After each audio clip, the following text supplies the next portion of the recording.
श्री हरिदास जी शांतिपुर के समीप ही फुलिया नामक ग्राम में एकांत समझकर एक छोटी सी फूस की झोपड़ी बना करके श्री हरिदास जी रहते थे। निरंतर भगवान नाम ध्वनि कुटिया से निकलती रहती थी।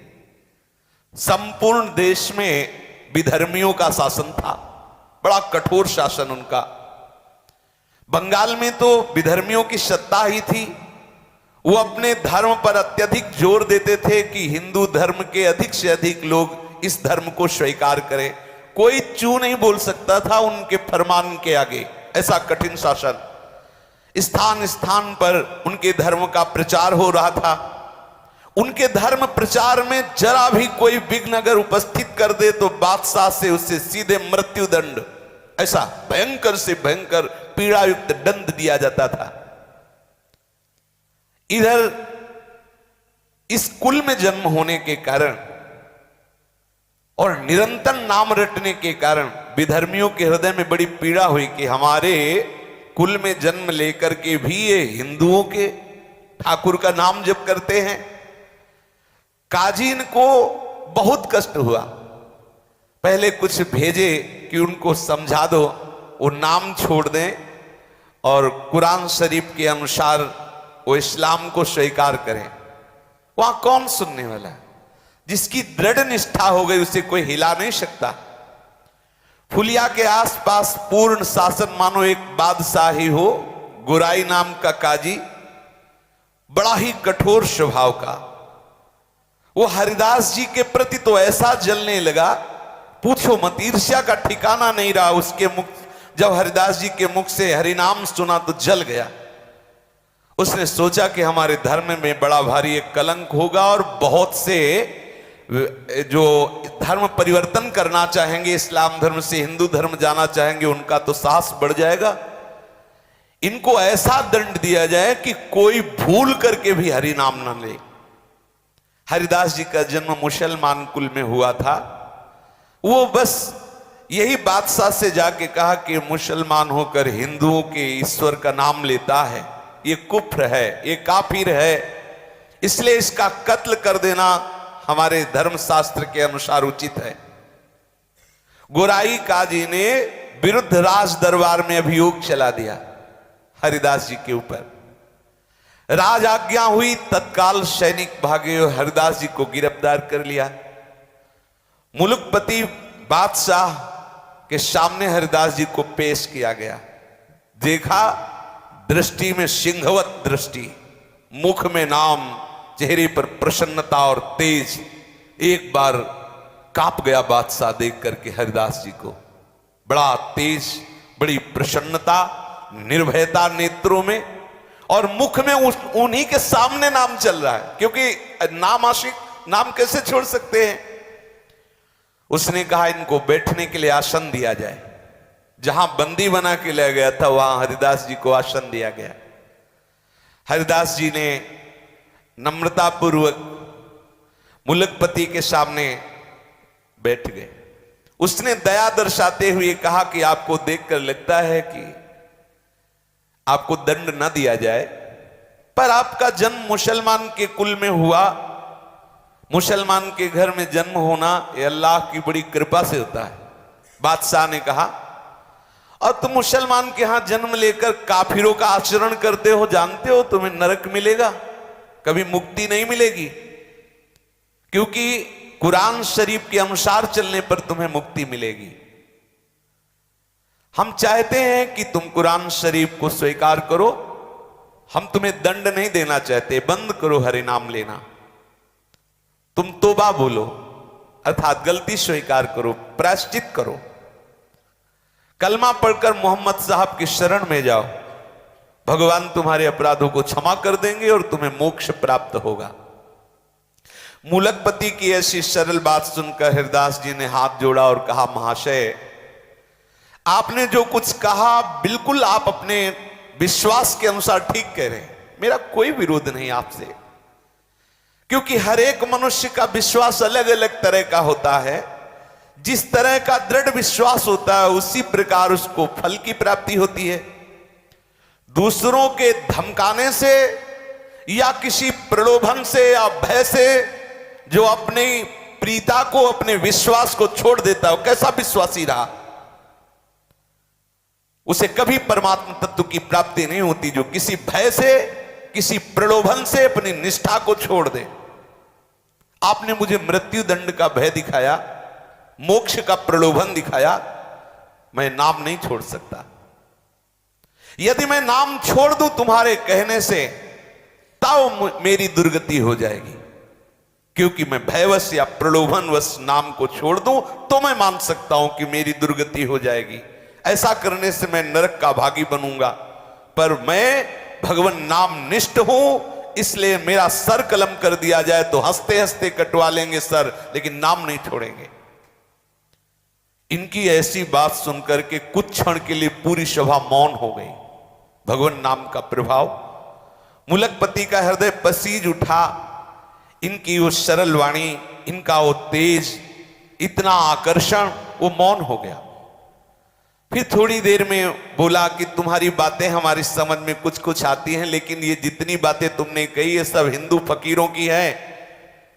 तुम्हें उचित नहीं है, तुम मुसलमान के कुल में जन्मे हो, तुम्हें मुसलमान के धर्म में ही विश्वास रखना चाहिए। हरिदास जी ने कहा, महाशय बिल्कुल आप ठीक कह रहे हैं। देखो भक्त का हृदय कैसा होता है, मेरा कोई आप पर विरोध का भाव नहीं, किंतु विश्वास तो अपने अधीन की बात नहीं है। पता नहीं हमारे ऊपर कैसे कृपा हो गई कि मुझे भगवान नाम पर विश्वास हो गया है। ऐसा भगवान नाम पर विश्वास नहीं कि किसी के कहने से छूट जाए या किसी भय से छूट जाए।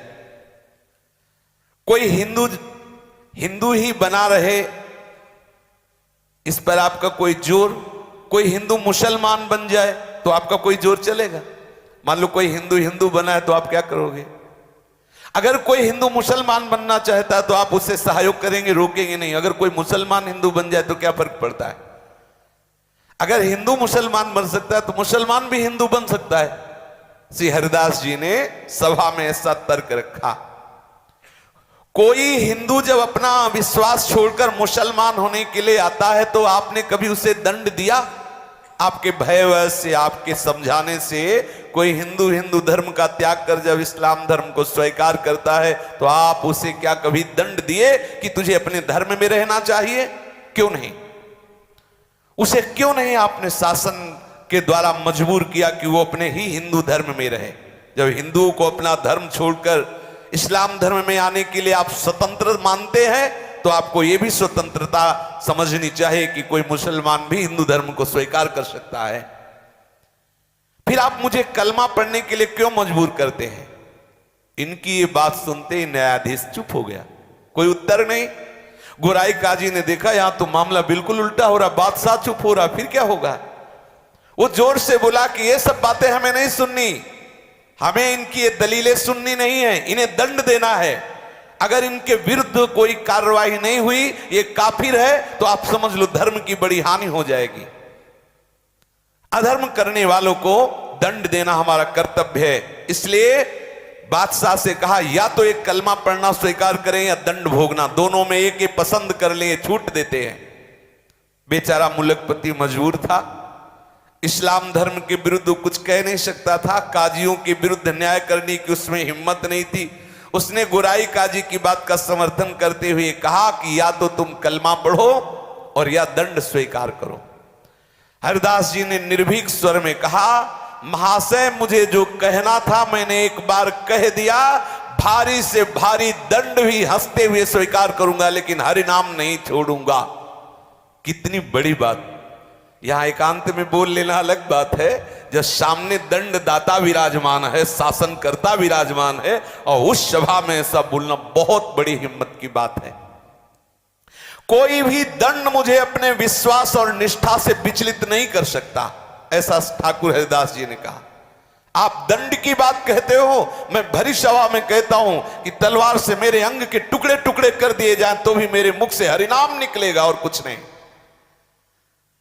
जब तक शरीर में श्वास लेने की ताकत रहेगी तब तक हरिनाम बोलूंगा, चाहे मेरे शरीर के टुकड़े कर दो इस सभा में, हरिनाम को छोड़ नहीं सकता। वो आपको जो भावे वो सो करो। हरिदास जी के ऐसे निर्भीक उत्तर को सुनकर मुलकपति किंकर्तव्य विमूढ़ हो गया। वो कुछ सोच नहीं पा रहा था हरिदास जी को क्या दंड दें। उसने गुराई काजी की तरफ देखा। मुलकपति के भाव को समझकर गुराई काजी ने कहा, हुजूर जरूर दंड देना चाहिए, इसे माफ मत करना। यदि इसे दंड नहीं दिया गया तो मनमानी बहुत लोग करने लगेंगे और इस्लाम धर्म के अस्तित्व का ही भाव संकट में पड़ जाएगा। बादशाह ने कहा, मुझे तो नहीं सूझता कि इन्हें क्या दंड दें, तुम ही निश्चय करो इन्हें क्या दंड दिया जाए। गुराई काजी ने जोर देते हुए कहा, हुजूर ये पहला मामला है, इसे ऐसा दंड देना चाहिए कि समस्त हिंदुओं के कान खड़े हो जाएं। कोई भी हिंदू हमारे इस्लाम धर्म के विरुद्ध आचरण न करे और जो इस्लाम धर्म अर्थात मुसलमान जन है वो भयभीत हो जाए कि कभी हिंदू धर्म को स्वीकार न करें। ऐसा कड़ा दंड दिया जाए, किसी की हिम्मत न पड़े। वैसे तो इसे प्राण दंड ही देना चाहिए, पर सीधे साधे प्राण दंड दे देना ये इसके पापों का प्रायश्चित नहीं होगा। गुराई काजी ने कहा, सोचो नाम जापक के लिए इसकी पीठ पर बेत और कोड़े बरसाते हुए 22 बाजारों में ले जाया जाए और इतना मारा जाए कि कोड़े और बेतों की मार पड़ते पड़ते मर जाए, ऐसा इसे दंड दिया जाए जिससे किसी की हिम्मत नहीं होगी इस्लाम धर्म के विरुद्ध बोलने की। बादशाह ने विवश होकर आज्ञा पाश कर दी।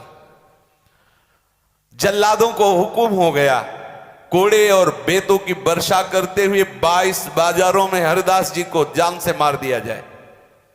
बांध लिया गया हरिदास जी को, पीठ पर वहीं सामने ही बेत और कोड़े बरसना शुरू हुए। सोचो, अब उनके सुकुमार शरीर पर जे भी कोड़ों की आघात जोर से जल्लाद लोग मारते कोड़ा तो वैसे ही खाल वो कोड़े में लगी हुई चली जाती। घाव हो, उन घावों पर बेत ऊपर से बरसते, कोड़े बरसते। हरिदास जी की शरीर की पूरी खाल उधड़ गई, मांस दिखाई देने लगा, पीठ से रक्त की धारा बहने लगी। निर्दयी जल्लाद उन घावों पर बेत की वर्षा करते। हरिदास जी के मुख से वही हरिनाम, एक क्षण के लिए भी हरिनाम नहीं रुका। कोड़ों और बेतों की वर्षा हो रही है। बाजार में जो भी देखता आंख मूंद लेता, कोई चीख पड़ता, कोई रोने लगता, हाय हाय मच गई। लेकिन बादशाह के हुक्म के आगे किसी का क्या जोर। बहुत से भक्त तो चीख चीख के रोने लगे।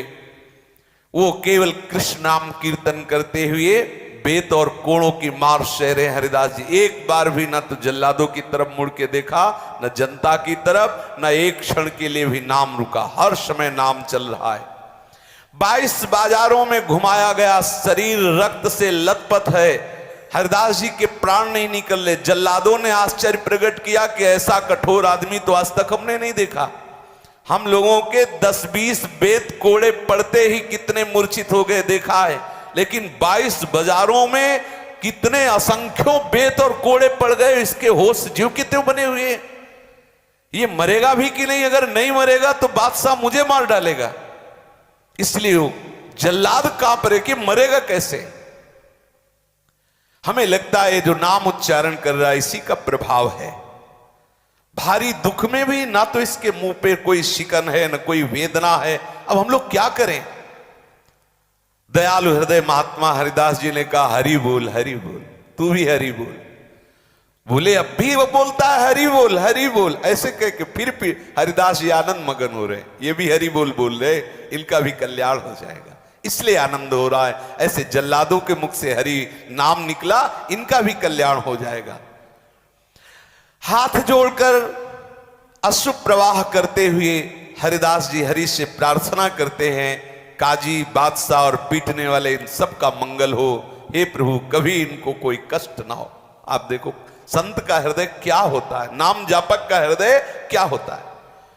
प्रभु ये सब भूले भटके हैं, इनके अपराधों को क्षमा करो, ऐसा वो प्रार्थना करते। इतने में ही हरिदास जी की अचेत अवस्था आ गई, मूर्छित हो गए, भूमि में पड़ गए। सेवकों ने देखा कि उनके प्राण संचलित नहीं हो रहे।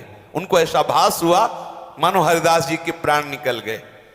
गुराई काजी को सूचना दी गई, मुलकपति को सूचना दी गई कि हरिदास जी के प्राण निकल गए। तो उन्होंने कहा ये काफिर है, इसको अगर जमीन में गाड़ दिया जाएगा तो स्वर्ग मिलेगा, इसलिए इसको काफिर को गंगा में फेंक दो, क्योंकि इस्लाम धर्म के अनुसार यदि जमीन में गाड़ा जाएगा तो इसे स्वर्ग मिलेगा। बोले इसको गंगा में फेंक दो। गोराई काजी ने कहा कब्र में गड़वा देने से मुसलमानी धर्म के अनुसार स्वर्ग की प्राप्ति होती है, इसने मुसलमानी धर्म छोड़ दिया है, इसलिए इसे गंगा में फेंक दो। जल्लादों ने बादशाह की आज्ञा से हरिदास जी के शरीर को गंगा में फेंक दिया। गंगा माता का सुखद स्पर्श होते ही, शीतल जल स्पर्श होते ही हरिदास जी को चेतना आ गई, जागृत हो गई चेतना। धीरे धीरे गंगा के प्रवाह से वो फुलिया के समीप घाट पर आके लग गए। अब दर्शनार्थियों की भीड़ एकत्रित हो गई, क्योंकि सबको पता था, वो तो 22 बाजारों में जब मारा तो सबको पता था, अरे सबने देखा हरिदास जी जीवित है। चारों ओर प्रसन्नता का समाचार फैल गया। लोग ठाकुर हरिदास जी के दर्शन के लिए बड़ी उत्सुकता से आने लगे। जो भी सुनता हो सब भागते हुए दूर दूर से लोग आने लगे। बादशाह और गुराई काजी के पास सूचना पहुंची कि हरिदास जी तो जिंदा है, गंगा में फेंक दिए गए थे और परीक्षण के साथ फेंके गए थे, ऐसे थोड़ी देखा गया था कि प्राण संचलित नहीं हो रहे। घबरा गया बादशाह कि कोई साधारण नहीं, 22 बाजारों में बराबर अनवरत असंख्यों बेत और कोड़े मारे गए, खाल शरीर में नहीं, फिर भी प्राण। हृदय से घबरा करके, आखिरकार कोई सत्ता है, हृदय से घबरा गया और बादशाह स्वयं काजी के सहित आया दर्शन करने हरिदास जी के। फुलिया में जहां हरिदास जी रुके हुए थे, बादशाह ने आया, आकर के नम्रता पूर्वक हाथ जोड़ा, सर झुकाया और कहा आप मुझे क्षमा करें, मैं दंड देने के लिए मजबूर था, इसलिए दंड दिया, मैं आपके प्रभाव को नहीं जानता था, मेरे अपराध को क्षमा कर दो। और आज से मैं ये पास करता हूं कि आप खूब हरिनाम जप करो, कोई नहीं बोलेगा। ऐसा बादशाह ने सर, देखो भगवान का सब लीला विलास है। आज से आपके भजन में कहीं कोई भी विघ्न नहीं पहुंचाएगा, ये फरमान जारी कर दिया बादशाह ने। हरिदास जी नम्रता पूर्वक कहा कि महाशय आपका तो कोई अपराध है ही नहीं, क्योंकि मनुष्य अपने कर्मों के अनुसार दुख सुख भोगता है। कोई हमारे ऐसे कर्म रहे होंगे जिनको भगवान ने पवित्र करने के लिए तुम्हें प्रेरणा की। देखो संतों का हृदय कैसा होता है। हरिदास जी की ऐसी सरल निष्कपट बात सुनकर बादशाह आनंद मगन हो गया। वो हरिदास जी के चरणों में गिरा, बादशाह चरणों में गिरा, फिर वो प्रणाम करके चला गया। अब तो बड़े बड़े वैष्णव सब भाग भाग करके श्री हरिदास जी के समीप आए और दुख प्रकाशित करने लगे। कोई उनके घावों को देखकर फूट फूट कर रोने लगता। हरिदास जी ने उन वैष्णव जनों को समझाते हुए कहा, हे वैष्णव जन, आप सभी लोग भगवत प्रेमी हो, शास्त्र के मर्म को भली भांति जानते हो। बिना पूर्व कर्मों के दुख सुख की प्राप्ति नहीं होती। मैंने इसी जन्म में एक अपराध किया कि मैंने हरि नाम की निंदा सुनी। ये मुझे जो दंड मिला अच्छा मिला, क्योंकि इन कानों से मैंने हरि नाम की निंदा सुनी। यही बोल रहे थे काजी वगैरह, मैंने हरि नाम की निंदा सुनी, भगवान ने अच्छा किया, हरि नाम निंदा सुनने वाले शरीर को पिटवा दिया, अच्छा किया। मतलब संत का हृदय क्या होता है ये कोई समझ नहीं सकता। आप वैष्णव जन सब प्रसन्न रहो, मेरे शरीर को बिल्कुल कष्ट नहीं, आपको दिखाई देते हैं घाव, लेकिन सच्ची बताओ मुझे बहुत आनंद हो रहा है। हरिदास जी ने कहा, जिस क्षण प्रभु का विस्मरण हो जाता है उस समय दुख होता है, यहां तो प्रतिपल प्रभु का स्मरण हो रहा है तो दुख कैसा। ये आपको दिखाई दे रहा है, शरीर में बड़े बड़े घाव दिखाई दे रहे हैं, लेकिन हृदय में मेरे बिल्कुल कष्ट नहीं है। इनके ऐसे उत्तर से सभी वैष्णवजन बड़े संतुष्ट हुए। हरिनाम कीर्तन करते हुए सब वैष्णवजन अपनी अपनी कुटिया को गए। श्री हरिदास जी भगवती भागीरथी के तट पर फुलिया ग्राम के समीप रहने लगे। वहां कौन सी कमी रह गई। जब बादशाह के चरणों में प्रणाम किया तो सोचो कौन सा वैभव उनके लिए दुर्लभ है जो भगवान के चरणों के आश्रित हैं। अब शांतिपुर से अद्वैताचार्य जी नित्य आते हरिदास जी के समीप। आचार्य ने पुत्र की भांति प्यार करते, अद्वैताचार्य जी पुत्र की तरह प्यार करते हो, ये उन्हें पिता से भी बढ़कर मानते। फुलिया के सभी ब्राह्मण वैष्णव धनी मानी पुरुष रोज दर्शन करने आते श्री ठाकुर हरिदास जी के, बड़ा आदर सत्कार करते। अब आप विचार कीजिए किस कुल में जन्मे, नाम का महत्व देखो। सब ब्राह्मण वैष्णव सब आके प्रणाम करते हैं, सब चरण धूलि माथे पे लेते हैं। ये नाम की कितना भयानक दंड दिया गया, क्या बिगाड़ पाया कोई? नाम का प्रभाव देखो। वही बादशाह वही काजी आके चरणों में गिरे। श्री हरिदास जी के मुख से सदा हरिनाम निकलता रहता। निरंतर के कीर्तन के प्रभाव से इनके रोम रोम से हरिनाम की ध्वनि प्रकट होती। अगर कोई हरिदास जी के सामने जरा सी कोई भगवान की बात कर, सुनते ही अशुभ प्रवाह होने लगता, मूर्छित हो जाते, एक साथ शरीर में साफ सात्विक भाव प्रकट हो जाते। एक दिन की बात है, ये अपनी कुटिया से कहीं जा रहे थे तो रास्ते में इन्हें मंजीरा मृदंग की आवाज सुनाई दी। श्री कृष्ण कीर्तन समझकर ये उसी ओर चल पड़े। उस समय एक डंक नाम की जाति के लोग मृदंग मजीरा बजाकर नृत्य किया करते थे और नृत्य के साथ वो हरि लीलाओं का पदों का गायन करते। उस समय कोई डंक नृत्य कर रहा था और हरिदास जी जब पहुंचे तब डंक भगवान की काली दमन की लीला का पद गा रहा था। डंक का स्वर कोमल था, नृत्य में प्रवीण था, गाने का अभ्यास, और बहुत सुंदर भाव से वो ये विलाप करने लगा कि जब लालजी नाग नाथने के लिए काली देह में कूदे तो यशोदा मैया जो विलाप कर रही थी वो। भाई विलाप की बात सुनते ही धड़ाम से गिरे हरिदास जी, साफ सात्विक भाव प्रकट हो गए, अश्रु प्रवाह हुंकार और तड़प रहे हैं जमीन पे। डंक बड़ा सात्विक था, वो महापुरुषों के भावों को जानता था, देख के समझ गए कि ये तो कोई महापुरुष है। तत्काल नृत्य बंद किया, इनके चरणों में लौट गया, थोड़ी थोड़ी धूल उठाई, मस्तक पर धारण किया, स्तुति करने लगा। अब तो बहुत से भक्त हरिदास जी की चरण धूलि ले लेकर अपने माथे पर चढ़ाने लगे, कोई उसे बांधकर रज को घर ले जाने लगे। अहो भाग्य से प्रेमी महाभागवत की चरण रज मिली। वहीं पर एक ब्राह्मण बैठा था, वो देख के जल रहा था कि देखो किस कुल में हरिदास जी जन्मे और सब इनकी चरण धूल ले रहे हैं, मैं मिश्रा जी मेरी कोई बात पूछ नहीं रहा। तो वो थोड़ी देर के बाद वो फिर डंक पद गाने लगा। अब वो ब्राह्मण एकदम जैसे हरिदास जी हुंकार करके गिरे थे वैसे वो भी गिरा। अब जो ही वो गिरा, वो तो पूरा देख ही रहा था कैसे हरिदास जी कर रहे थे, वैसे ही करने लगा। डंक ने जब देखा तो देखते ही समझ गया ये तो नाटक कर रहा है, तो जिस ढोल से डंडा बजा रहा था वही डंडा लेकर ब्राह्मण को पीटने लगा। हरिदास जी की चरण धूल ली और उसके तो डंडा पीटने लगा। अब दो चार डंडे में तो सहने की बात हो, लेकिन जो बराबर पीटता ही जा रहा तो भूत भी भाग जाते हो। तो ब्राह्मण देवता नाटक ही कर रहे थे, उठ के बैठ गए, भागे। लोगों ने कहा उस डंक से कि हरिदास जी ऐसे ही गिरे तो तुम चरण धूलि लिए, ब्राह्मण गिरा तो तुमने डंडे से पिटाई की, ऐसा क्या?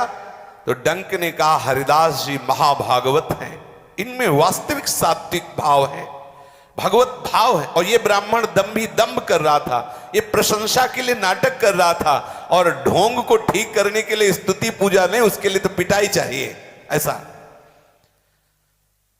बोले मूर्खों के सामने भले ढोंग काम करे, हम लोगों के सामने नहीं। हमारे नेत्रों के सामने हजारों लोग आते जाते हैं, मुझे खूब पहचान है कौन महाभागवत है और कौन पाखंड कर रहा है। हरिदास जी सचमुच महान रत्न है, उनके रहने से भारत देश पवित्र है। आप लोग बड़े भाग्यवान हैं जो ऐसे महापुरुष का दर्शन पा रहे हैं। डंक की बात सुनकर सभी को परम प्रसन्नता हुई और सब लोग हरिदास जी की भूरी भूरी प्रशंसा करने लगे। महात्मा हरिदास जी फुलिया के पास ही पुण्य सलीला मां गंगा के किनारे पर एक गुफा में रहते थे। अब तो हरिदास जी की ख्याति फैल गई थी, बहुत हजारों की भीड़ दर्शन करने आती। नित्य प्रति सैकड़ों लोग गंगा स्नान करने आते। जैसे गंगा जी पे श्रद्धा वैसे ही हरिदास जी पे श्रद्धा, सब आते हरिदास जी को प्रणाम करते, उनकी चरण धूल माथे पे लगाते। अब एक बात थी कि इस गुफा के समीप जो आता बड़ी जोर से खुजली पैदा हो जाती सबके, और सब परेशान हो जाते। हरिदास जी को कभी खुजली नहीं हुई। अब ये बात बहुत जोर से फैल गई तो एक आयुर्वेद के आचार्य वहां आए और उन्होंने कहा कि यहां कोई बहुत बड़ा विषैला सांप रहता है और उस विषैले सांप के प्रभाव से वायुमंडल में जहरीला प्रभाव है, इसीलिए खुजली हो रही है, लोगों को भांति भांति की हानि भी पहुंच सकती है। हरिदास जी से कहा कि आप यहां से चले जाइए, वो विषधर सर्प जो है बहुतों की हानि कर सकता है, क्योंकि बहुत लोग यहां आएंगे दर्शन के लिए, तो किसी न किसी तरह से श्वास प्रश्वास में ऐसी जहरीली वायु जाएगी जिससे किसी की मृत्यु भी हो सकती है। हरिदास जी ने कहा कि भाग तो नहीं सकते यहां से, हम यहां से छोड़ नहीं सकते, क्योंकि यहां भगवती गंगा जी और बहुत सुंदर गुफा है, एकांत है, भजन में अच्छा लगता है। शारीरिक जो कष्ट होगा होना होगा तो हो ही जाएगा, उसके लिए हम स्थान नहीं त्यागेंगे। लेकिन उसने आग्रह किया कि आपकी बात नहीं, केवल बहुत हजारों लोग दर्शन करने आते हैं, हजारों लोगों को कष्ट होगा। तो हरिदास जी ने कहा कि कल तक का समय दीजिए, अगर कल तक सबके सामने सांप यहां से निकल के नहीं चला जाएगा तो हम कुटिया छोड़ देंगे और चले जाएंगे। हरिदास जी कीर्तन में मगन हो गए। बड़ा आश्चर्य, सब लोग हरिदास जी के समीप कीर्तन कर रहे थे, उसी समय देखा कि एक दूर से अंधकार का नाश करते हुए एक प्रकाश पैदा हुआ।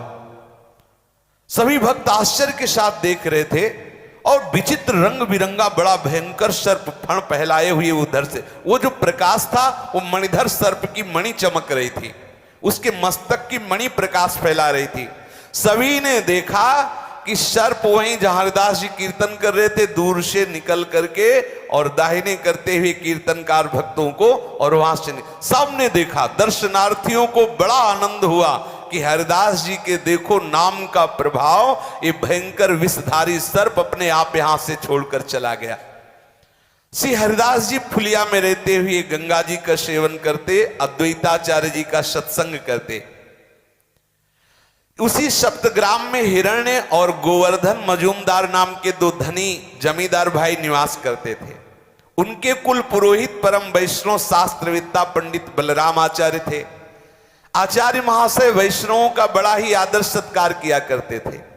अद्वैताचार्य जी से उनकी अत्यंत घनिष्ठता थी। दोनों ही विद्वान थे, कुलीन थे, भगवत भक्त थे और देश काल के मर्मज्ञ, देश काल के मर्म को जानने वाले।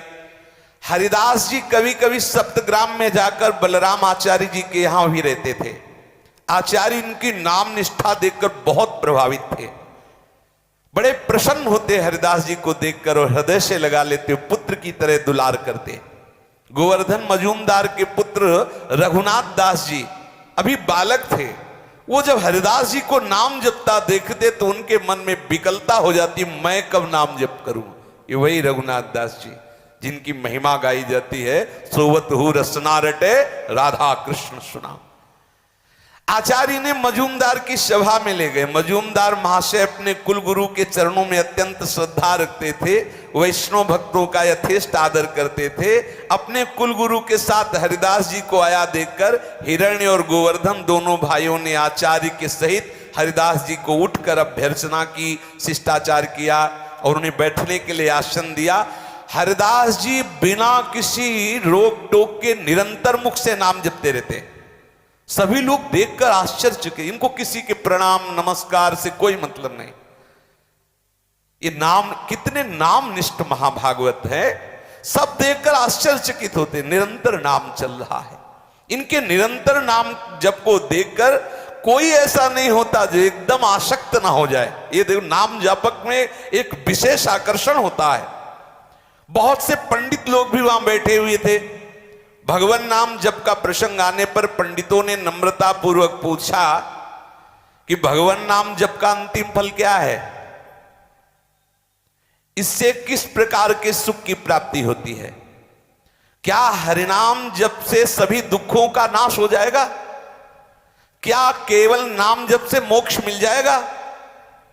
हरिदास जी ने उस सभा के पंडितों से हाथ जोड़ करके कहा, महानुभावों, मैं तो बहुत नीच हूं, आप तो ब्राह्मण देवता हैं, बड़े शास्त्रज्ञ हैं, धर्म के मर्म को भली भांति जानने वाले हैं, वैष्णव ग्रंथों का, शास्त्रों का स्वाध्याय किया है, मैं आपके सामने क्या बोलूं।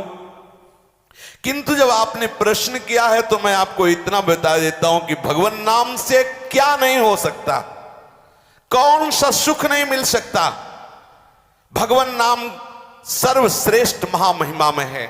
जो भगवान नाम जप करता है उसके हृदय में अखंड प्रसन्नता विराजमान हो जाती है, क्योंकि नाम नामी को घसीट कर हृदय में प्रकाशित कर देता है। सर्वश्रेष्ठ फल नाम नामी को आकर्षित करके हृदय में प्रकाश, भगवान को बांध लेता है नाम। हृदय से कभी जा नहीं सकते जिसके हृदय में नाम चलता है। नाम जप करने वाला यदि मोक्ष चाहे तो मोक्ष मिल जाए, दुखों का अत्यंता भाव हो जाए, सगुण निर्गुण जो ज्ञान चाहे वो सब ज्ञान प्राप्त हो जाए। जिसका अंतिम ध्येय है नाम, क्या नहीं प्राप्त हो सकता। पंडितों की सभा में हरिदास जी ने कहा, कहीं भी रहे, कैसी भी परिस्थिति में रहे, किसी भी योनि में रहे, निरंतर भगवान नाम जो स्मरण कर रहा है, भगवान उससे कभी पृथक नहीं रह सकते। नाम जापक के साधक का अंतिम लक्ष्य है, भगवान नाम के साधक का साध्य भी साधन भी सब नाम ही है। नाम जापक का लक्ष्य नाम है, कभी नाम न छूटे। भगवान नाम से जो अन्य किसी फलों को चाहता है वो अभी उसका रहस्य नहीं जान पाया। नाम का फल है नाम में प्रीति हो जाए, क्योंकि जिसे नाम में प्रीति है मोक्ष, प्रेम, भगवत प्राप्ति, तत्व ज्ञान, सगुण निर्गुण जो सब आ जाएगा हृदय में। यदि आप इसके सिवा और कुछ जानते हो तो बताएं। हरिदास जी ने कहा, इनकी ऐसी युक्तियुक्त सारगर्भित मधुर वाणी सुनकर सभी को प्रसन्नता हुई।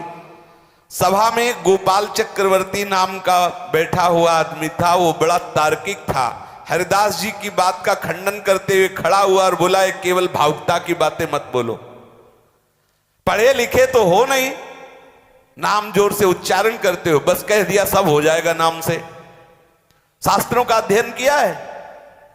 अब हरिदास जी चुप हैं। भगवान नाम से कहीं दुखों का नाश होता है, ऐसा उसने बोला। बड़ा अपने को पंडित समझता था। शास्त्रों में जो भगवान नाम की महिमा गाई गई है वो केवल अर्थवाद है। ये देखो घोर नामापराध। जो पंडिताभिमानी जन हैं, जिनको शास्त्रों का अभिमान है, वो बुद्धि ऐसी जिनकी है कि अरे ये केवल स्तुति है, बहुत बड़ा अपराध है, यथार्थ बात नहीं है, ये तो स्तुति परक बात है, ऐसा उसने कहा। हरिदास जी इतना सुनते ही आवेश में आ गए। कोई भी भक्त जहां नाम की निंदा हो, हरि नाम की, राधा नाम, कृष्ण नाम की, वो कैसे शांत बैठ, आवेश में आ गए और उनका भगवान नाम में अर्थवाद का आरोप करते हो। शुष्क तार्किक हो, भगवान नाम के महात्म को समझते नहीं हो, भगवान नाम में अर्थवाद करते हो, ऐसा हो ही नहीं सकता। भगवान नाम में जितनी सामर्थ्य तुझे क्या पता, सब शास्त्र उसी में समाहित हैं। उस गोपाल चक्रवर्ती ने अपनी बात पर जोर देते हुए कहा, तुम मूर्खों को बहकाओ। कह ले अजामिल ने पुत्र के बहाने नारायण नाम लिया तो तर गया, तुम्हारा घट व्यापी भगवान इतना बेसमझ है कि वो नहीं जान रहा था कि पुत्र को पुकार रहा है नारायण। अर्थवाद नहीं तो और क्या है। हरिदास जी ने कहा, अर्थवाद कहने वाले निरंतर अनर्थ को प्राप्त होते हैं, तू भगवान नाम की अवहेलना करता है। जोश में आकर गोपाल चक्रवर्ती ने कहा, यदि भगवान नाम स्मरण करने से मनुष्य की नीचता जाती रहे तो मैं अपनी नाक कटवा लूं। हरिदास जी ने कहा, यदि भगवान नाम के जब से नीचता की जड़ मूल से नाश वाली वृत्ति न प्रकट हो जाए तो मैं नाक कान सब कटवा लूं। तुम क्या समझते हो भगवान नाम को।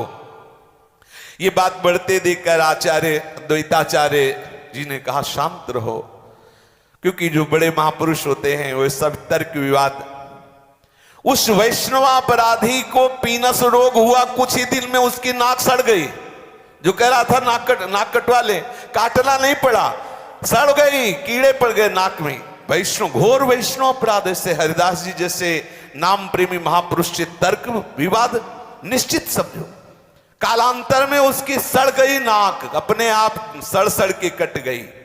हरि निंदा करने वाले हरिनाम निंदक को निश्चित दुर्गति भोगनी पड़ती है। जो नाम जापक है क्या नहीं हो सकता। इसलिए हम पूर्ण विश्वास करके निरंतर नाम रटें, पर सावधानी ये रखें कि नाम की महिमा, नाम का अनुभव जब तक श्रद्धालु ना हो, कोई निज जन न हो, तब तक उसे वर्णन न करें, नहीं तो अपने अंतर से भी आप हाथ धो बैठेंगे। आपकी रुचि खत्म हो जाएगी, आपके अनुभव आना बंद हो जाएंगे, आपके अंदर जो दिव्यता है, जो भागवतिकता है, वो छुप जाएगी। गंभीर रहो, शांत रहो, निरंतर नाम जप करो। कोई अधिकारी भगवत प्रेरणा से ऐसा आ जाए तो भले आप नाम की महिमा का गान करो, भले अपने अनुभव बता दो, नहीं तो शांत रहो।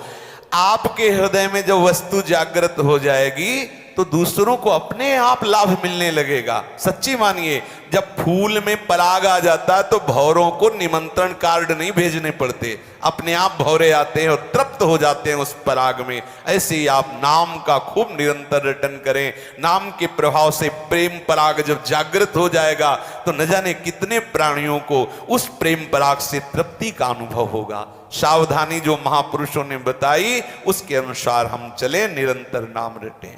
श्री राधा वल्लभ लाल की जय।